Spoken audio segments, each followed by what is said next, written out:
All right, thank you so much, Corey. Taking a look at the latest in mental health in our state's young people. South Carolina is one of only 6 states that saw an increase of more than 50% in childhood anxiety and depression between 2016 and 2020. The number of children between 3 and 17 years old in the state dealing with mental health challenges increased by 55% during those years. Now, this follows a trend of mental health decline from the beginning of the COVID pandemic. Poor mental health is more than just feeling down. It can have an impact on many areas of a child or teen's life, including grades, decision making, and their health. Now, in light of this, we brought in Dr. Peter Loper, a child and adolescent psychiatrist with Prisma Health, to talk with us about how to make going back to school easier, as this can be a stressful time for some. Dr. Loper, thank you for joining us bright and early this morning. It is bright and early, but it's my pleasure. Absolutely. Now, I'm so grateful because there is a growing conversation around mental health. However, this is still a sensitive topic for some. So first things first, can you speak to how common it is for children and teens to experience back to school stress and anxiety?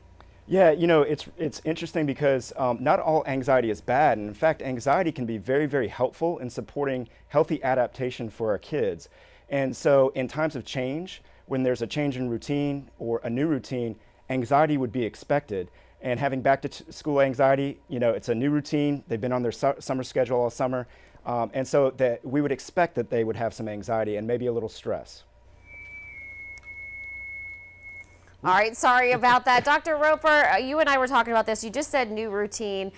For kids who are going to a new school, I've got one at home going to middle school for the first time, and it's changing classes and having a locker for the first time, and upperclassmen being there. That kind of adds a whole different stress. What do you say to all of the kids watching, and what should we tell our kids at home who are going to a brand new school for the first time? Yeah, so from change, that's going to evoke some distress, but from distress comes development and comes adaptation. And within the first 2 weeks of school, you're going to be in the routine and you're going to be doing great. But it's just a reality of life that you're going to be challenged to do new things. And anytime you're taken out of your comfort zone and you're feeling a little stress, that means that you're developing, and that's a good thing. And that point in mind, the key really is to supporting your kids with the new experiences, transitioning from lower school to middle school to high school.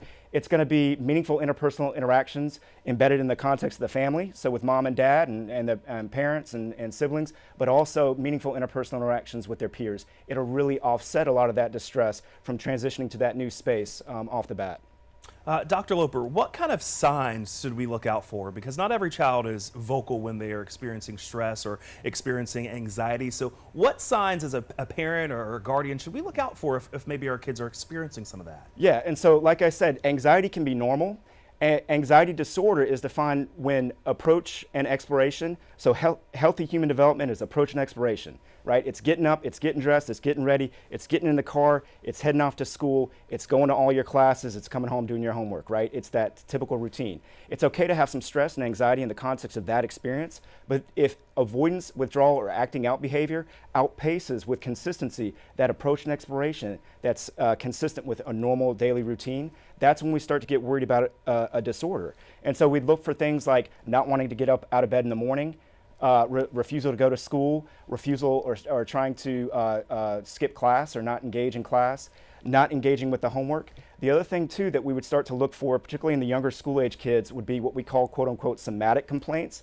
So maybe headache or bellyache that's reinforced by parents kind of accommodating that bellyache or that headache by not allowing their child to go to school thinking they could be sick.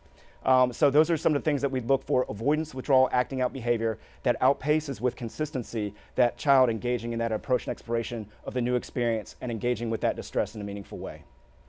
Dr. Loper, thank you so much for pointing that out for us, something that we can all be on the lookout when it comes to young children.